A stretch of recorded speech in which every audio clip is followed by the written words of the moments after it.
All right.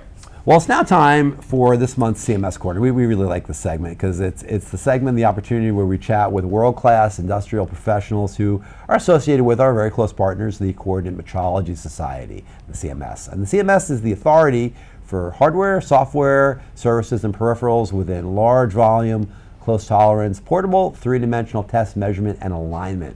And the group's annual conference, the CMSC, occurs each summer at a different venue across the country. CMSC 2019 is going to take place in Orlando, Florida, starting on July 22nd, so mark your calendars now for that. One of the key issues confronting industry today is the need to encourage more young people to pursue jobs in science, technology, engineering, and math, the STEM fields. Our guest on CMS Corner today is an extremely talented and accomplished engineer who is still relatively early in her career, so we'll be eager to hear about her personal journey. She's Jana of the Alignment and Metrology Department at Fermi National Accelerator Laboratory. Jana, welcome to Quality Digest Live.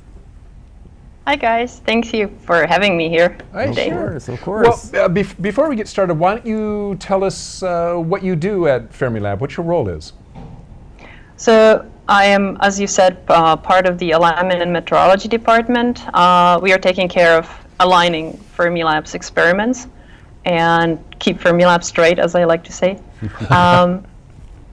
I am particularly on a experiment which is called mu2e, where I take care of all the metrology and alignment aspects, so quality control, so from very small parts to establishing a very precise reference network inside the building, but it doesn't end with just the building. It's also highly precise network within the whole Fermi Lab. So Fermi Lab is 10.5 square miles of area, and we take care of reference networks in the whole area.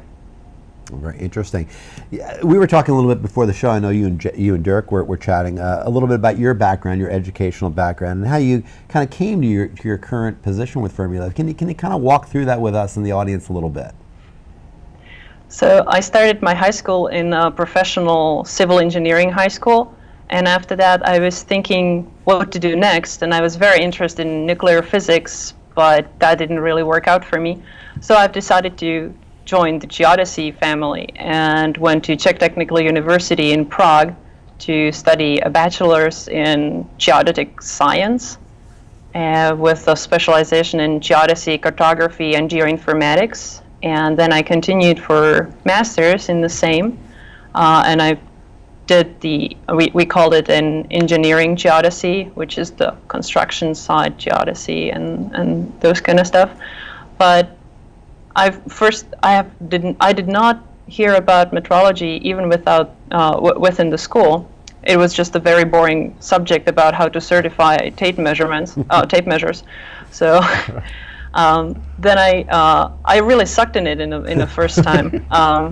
When I first time got a theodolite, I got an error of 1 meter or 3 feet or roughly like that, and I was like, close enough.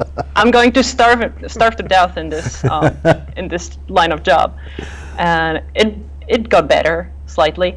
So now from the meter precision, I play with the submillimeter, and I'm very passionate about getting it beyond what the instruments can actually get. So in the Czech Republic, so you went to a technical high school, you said, and is that for? I mean, I'm not familiar with the Czech Republic. Is that a decision that you make when you're ready to go to high school, that you can go to a particular type of high school that specializes in different things?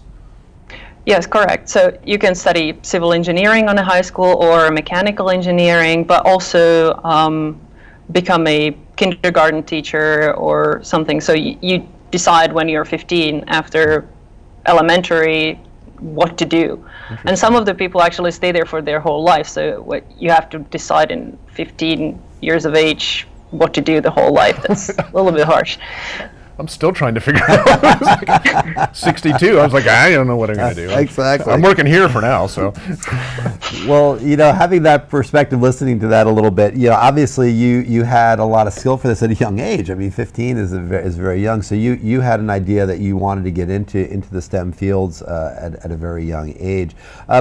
How can our industry, the metrology industry in particular, how do you think we can do a better job of encouraging people to understand the opportunities that exist in the field? And how can we kind of mentor young people, young women in particular? It's important, of course, to have good balance in our field. How do we mentor folks like yourself to understand the opportunities that exist in metrology? So I still have a little trouble with figuring out that too, because I had an internal drive which drove me here, and I'm really bad with languages and people, so a technical field is a clear go-to for me. But I believe that what we should do is we should be heard. We should show the young people that we are here, and it's an opportunity, because when you go somewhere, and I do a lot of STEM things to Fermilab here, and when I go somewhere, they are like, "Oh, so you're the weather people?" Right. Or when I say the geodesy part, they are like, "Oh, so you're studying rocks?"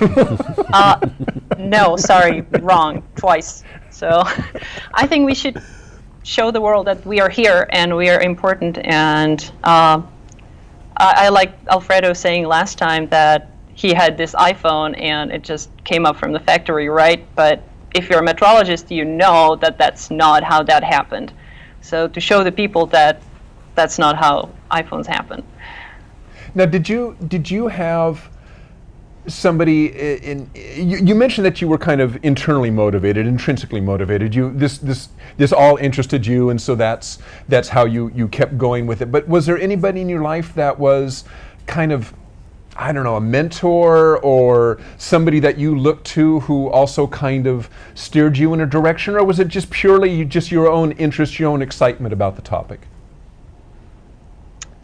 Well, my big idol is the director of a nuclear office in Czech Republic, Jana Drabova, and I really look up to her.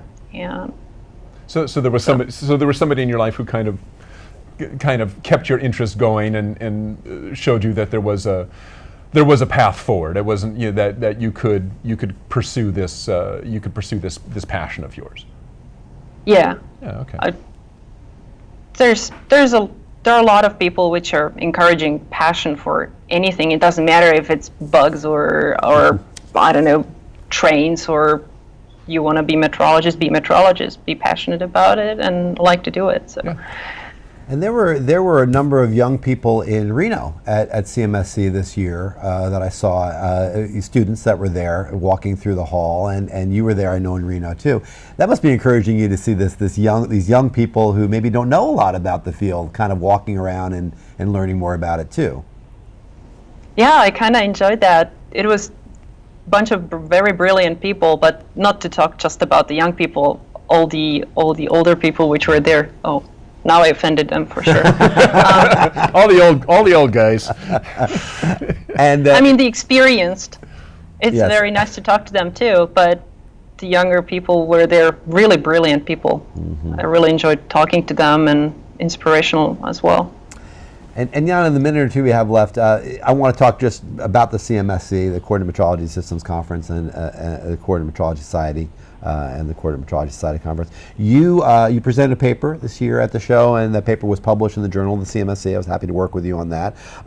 So what would you say about the CMS as an organization in terms of helping folks like you develop their career? What's the value of that organization from your perspective? Well, this was basically the first time I've heard about them, about the conference, and I think they have incredible power because they have a lot of very good people. So the people can spread the word that we exist, and that's how can they use their influence. So, but I really like working with them. We are just starting to work on some STEM, like what we could do, and think about how we can influence the younger people, and I'm very looking forward to do that with them. That's great. Well, Jana Barker, thanks so much for joining us today on CMS Corner. Really appreciate your perspectives on this, and we look forward to seeing you again soon.